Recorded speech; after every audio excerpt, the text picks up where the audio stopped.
Hi friends, welcome to தகவல் மையம் channel.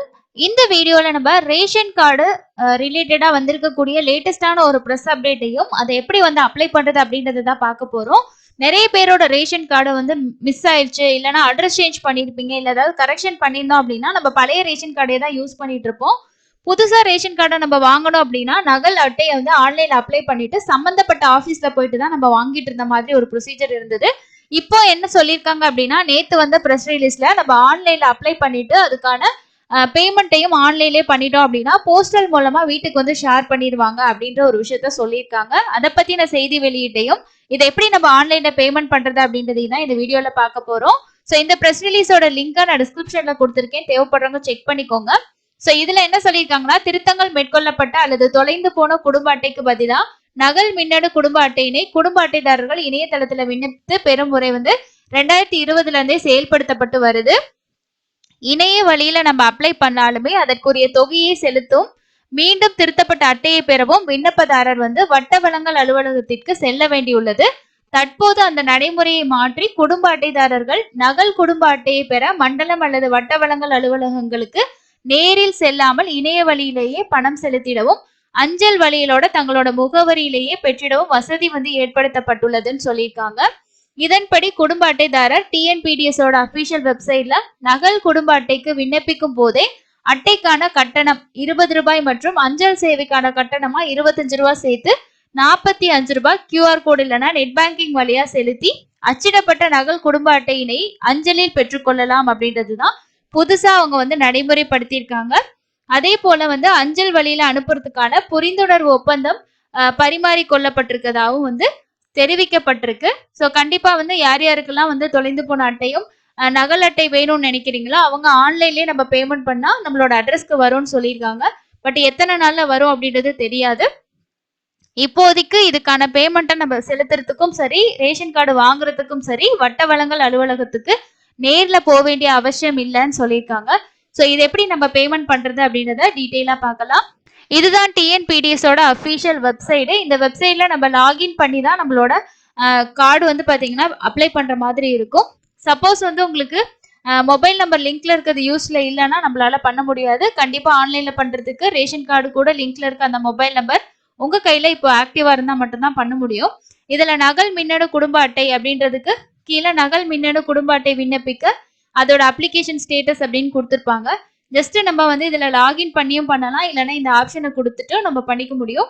இதில் நகல் மின்னணு குடும்ப அட்டை விண்ணப்பிக்க அப்படின்ற ஆப்ஷன்ல போயிட்டு உங்களோட மொபைல் நம்பரும் இந்த கேப்சா கொடுத்து பதிவு செய்யன்னு கொடுத்தீங்கன்னா மொபைல் நம்பருக்கு ஒரு ஓடிபி வரும், அதை என்டர் பண்ணி லாகின் பண்ணிக்கணும். இல்லைன்னா நீங்க பயனாளர் உள்நுழைவுல கூட உங்களோட மொபைல் நம்பர் கேப்சா கொடுத்து ஓடிபி கொடுத்து நம்ம லாகின் பண்ணிக்கலாம். ஸோ இப்போ பயனாளர் உள்நுழைவுல நீங்க லாகின் பண்ணீங்க அப்படின்னா உங்களுக்கு இந்த மாதிரி தான் இருக்கும். ஸோ இதுல ரெண்டாவதே ஆப்ஷன் கொடுத்துருக்காங்க பாருங்க, நகல் மின்னணு குடும்ப அட்டை அப்படின்னு சொல்லிட்டு அதை செலக்ட் பண்ணிக்கோங்க. அதை செலக்ட் பண்ணதுக்கு அப்புறமா நீங்க ரீசெண்டா இது ரிக்வஸ்ட் கொடுத்துருந்தீங்கன்னா இங்க இருக்கும். இல்லைன்னா புதிய கோரிக்கை அப்படின்ற ஆப்ஷனை கிளிக் பண்ணிக்கோங்க. கிளிக் பண்ணதுக்கு அப்புறமா நெக்ஸ்ட் இந்த மாதிரி பேஜ் வந்து உங்களுக்கு வரும். நான் ஃபர்ஸ்ட் சொன்ன அந்த ஆப்ஷன்ல நீங்க செலக்ட் பண்ணி போனாலும் டைரக்டா இந்த பேஜுக்கே வந்துடும் உங்களுக்கு. இல்லைன்னா நீங்க டேஷ்போர்ட் போயிட்டு இந்த ஆப்ஷன் செலக்ட் பண்ற மாதிரி இருக்கும். இதுல கட்டணம் செலுத்தும் போது கவனிக்கப்பட வேண்டிய முக்கிய குறிப்புகள் அப்படின்னு கொடுத்துருப்பாங்க. பணம் செலுத்திய ஒப்புகை பதிவு பக்கத்துல வந்து அக்னாலஜ்மெண்ட்டை நீங்க ஸ்கிரீன்ஷாட் வந்து எடுத்து வச்சுக்கோங்க. பண பரிவர்த்தனை குறியீட்டு எண்ணை டிரான்சாக்ஷன் நம்பரையும் நீங்க வந்து ஃபியூச்சர் ரெஃபரன்ஸ்க்காக வந்து ஸ்டோர் பண்ணிக்கோங்க அப்படின்ற மாதிரி சொல்லியிருக்காங்க. நீங்க ஆன்லைன்ல பே பண்ணும்போது என்னென்ன டீடைல்ஸ் உங்களுக்கு தேவைப்படும் அப்படின்றதையும் கொடுத்துருக்காங்க. உங்களோட குடும்ப அட்டை தலைவரோட பேரு, உங்களோட ரேஷன் கார்டு 12 நம்பரு, அதே மாதிரி குடும்ப அட்டையில பதிவு செய்யப்பட்டிருக்க மொபைல் நம்பர், மாவட்டம், தொகை இதெல்லாமே உங்களுக்கு தேவைப்படும். அதே மாதிரி பணம் செலுத்துபவரோட சுய விபரம், நம்மளோட யார் செலுத்துறமோ அந்த பிறந்த தேதி, அவங்களோட மொபைல் நம்பர், இந்த மாதிரி டீடைல்ஸ் வந்து கொடுக்கணும்னு சொல்லியிருக்காங்க. செலுத்தப்பட வேண்டிய மொத்த தொகை வந்து 45 ரூபாய் நம்ம செலுத்தணும். ஸோ இது அந்த பாக்ஸை டிக் பண்ணிட்டு இங்க பணம் செலுத்த அப்படின்ற ஆப்ஷன் இருக்கு. அடுத்து குடும்ப அட்டை நகல் குடும்ப அட்டையை அச்சிடும் செயல்முறையினை தொடரும் அப்படின்ற ஒரு ஆப்ஷன் இருக்கு.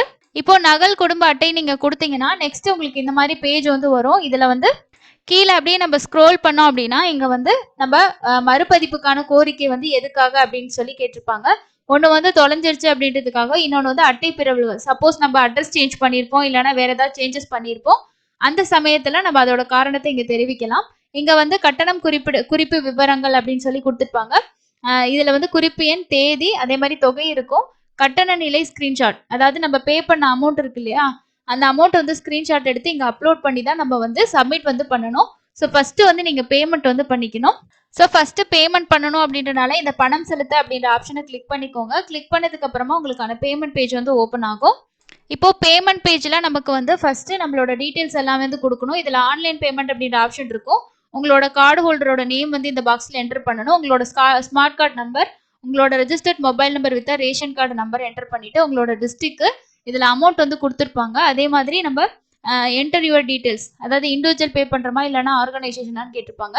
இண்டிவிஜுவல்னா யார் வந்து இதை பே பண்றீங்களோ அவங்களோட டீடைல்ஸ் வந்து நம்ம கொடுக்கணும். அவங்க mobile number, date of birth அந்த டீடைல்ஸ் கொடுக்குற மாதிரி இருக்கும்.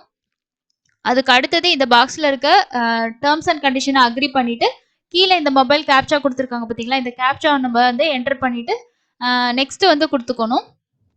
ஸோ அடுத்தது நீங்கள் கொடுத்துருக்கக்கூடிய டீட்டெயில்ஸ் எல்லாம் கரெக்டாக அப்படின்னு இருக்க மாதிரி நம்ம ஒரு டைம் கன்ஃபர்மேஷன் வந்து பண்ணிக்கணும். அதில் வந்து உங்களோட ரேஷன் கார்டு நம்பர், அந்த ரேஷன் கார்டோட கார்டு ஹோல்டர் ஹெட்டு, அவங்க பேர் எல்லாமே வந்து உங்களுக்கு எல்லாமே கரெக்டாக இருக்கான்றதை செக் பண்ணிக்கோங்க. செக் பண்ணிவிட்டு நெக்ஸ்ட் கொடுத்துக்கோங்க. நெக்ஸ்ட் கொடுத்ததுக்கு அப்புறமா நமக்கு பேமெண்ட் ஆப்ஷன்ஸ் வந்து கொடுத்துருக்காங்க. பேமெண்ட்ல வந்து நமக்கு என்னென்ன பேமெண்ட் ஆப்ஷன் இருக்கு அப்படின்னா, நெட் பேங்கிங்ல ஸ்டேட் பேங்க் கேட்வே தனியாக கொடுத்துருக்காங்க. அதே மாதிரி மற்ற நெட் பேங்கிங் நீங்கள் பேங்க்ல யூஸ் பண்ணுறீங்கன்னா அதுக்கு வந்து உங்களுக்கு 17 ரூபாய் வந்து சார்ஜஸ் வந்து பண்ணுறாங்க. ஸோ நெட் பேங்கிங்க்கு சார்ஜஸ் வந்து அதிகமாகவே இருக்கு. பேங்க் சார்ஜஸ் வந்து இதுக்கு 11 ரூபாய் ப்ளஸ் வந்து பேங்க் சார்ஜஸ் வந்து அதர் பேங்க் இருந்தால் 17 ரூபா சொல்லியிருக்காங்க. இதுவே நீங்கள் எஸ்பிஐ பேங்க்ல ஏடிஎம் கம் டெபிட் கார்டு வச்சிருந்தீங்கன்னா அதுக்கு எந்த சார்ஜஸுமே கிடையாது.